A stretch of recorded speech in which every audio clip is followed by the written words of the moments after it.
everyone, welcome to my YouTube channel, Nice Brooklyn. And today we're about to be cutting some celery for the Thanksgiving family. Let's cut it right now.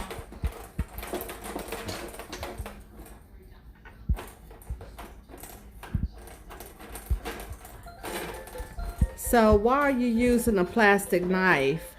To cut the food.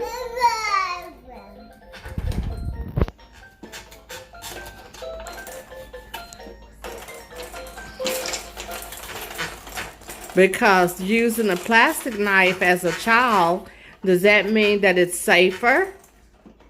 Yeah, with a mini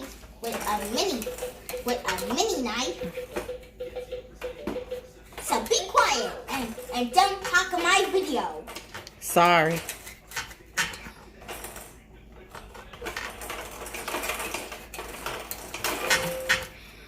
Don't even ask to talk.